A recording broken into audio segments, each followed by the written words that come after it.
বালির লরির ধাক্কায় অটো চালকের মৃত্যু। ঘটনা আশ্রম চৌমোহনী এলাকায়। লরির চালক পলাতক, সহচালক আটক। মৃত শ্যামল রায়ের বাড়ি অভয়নগরের জগৎপুর এলাকায়। রাজ্যে বিরামহীনভাবে চলছে সড়ক দুর্ঘটনা। একই সাথে সড়ক দুর্ঘটনায় মৃত্যু নিত্য নৈমিত্তিক ঘটনায় পরিণত। কার্যত রাজ্য সহ রাজধানী আগরতলায় যে হারে ইদানিং সড়ক দুর্ঘটনা বৃদ্ধি পেয়েছে তা রীতিমতো উদ্বেগের বিষয়।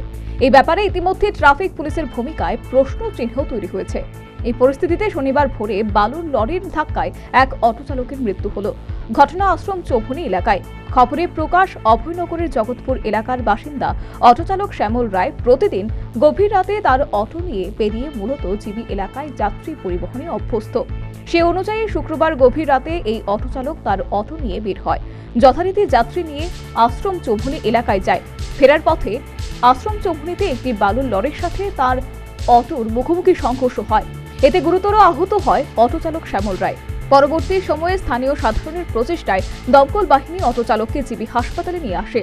সেখানে কর্তব্যরত চিকিৎসকরা অটো চালক শ্যামল রায়কে মৃত বলে ঘোষণা করেন। পরবর্তীতে পুলিশের তরফে খবর পেয়ে সকালে জিবি হাসপাতালে ছুটে আসে তার পরিবারের সদস্য ও আত্মীয় পরিজন। ভোরে তার পরিবারের সদস্যরা এই খবরটি পায় বলে জানালেন মৃত শ্যামল রায়ের দাদা।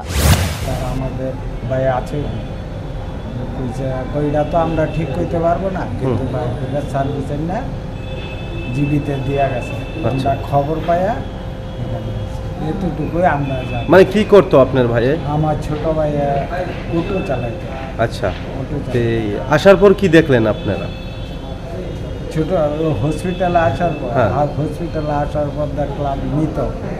এও তো খবর পেয়েছি রাত্রে 4টার সময়, এখন 1টা বাজে, এই টাইমে দেখলাম মৃত।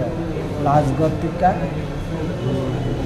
এমনি বাড়ি থেকে কটার সময় বেরিয়েছে ওগুলো? হ্যাঁ, প্রতিদিন রাত্রে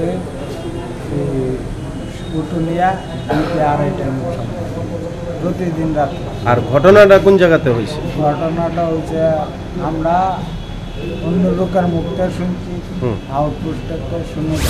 ঘটনায় স্বভাবতই জিবি এলাকার অটো চালক এবং অন্যান্য যান চালকদের পাশাপাশি মৃতদের পরিবারের সদস্যদের মধ্যে গভীর শোকের ছায়া নেমে এসেছে। ময়নাতদন্তের পর শ্যামল রায়ের মৃতদেহ তার পরিবারের সদস্যদের হাতে তুলে দেওয়া হয়। তবে বর্তমানে গোটা রাজ্য সহ রাজধানী আগরতলায় যেভাবে সড়ক দুর্ঘটনা বাড়ছে এবং প্রাণহানির ঘটনা ঘটছে তা কিন্তু রীতিমতো উদ্বেগের বিষয়।